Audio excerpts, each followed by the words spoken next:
This year QTFN was invited to join the amazing community of St Lawrence for their annual Wetlands Weekend. This year marks the 10th year anniversary of the festival, where people gather from all around Queensland to enjoy the amazing mangroves, freshwater wetlands and salt marshes that all occur around the town of St Lawrence in central Queensland.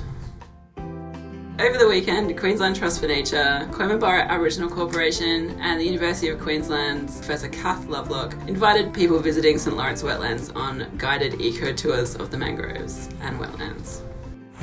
Yeah, pineapple, tin peaches, that's another one.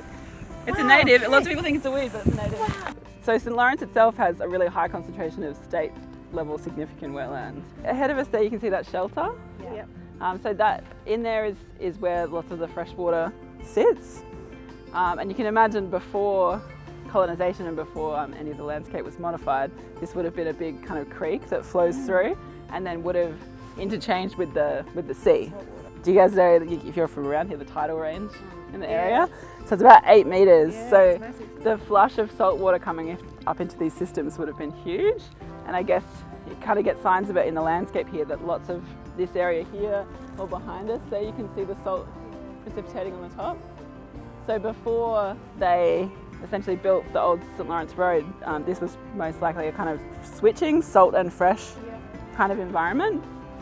But now what's happened is the road has drawn a line between, and the salt goes up to one point and then the fresh holds here.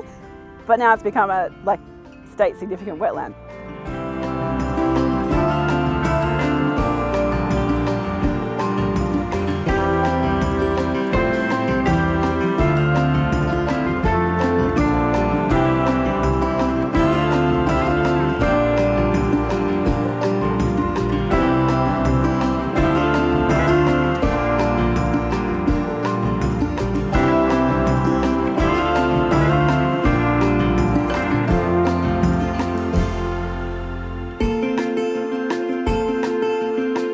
The St Lawrence area is an amazing region where the Brigalow Belt meets the mangroves, and we can't wait to come back next year.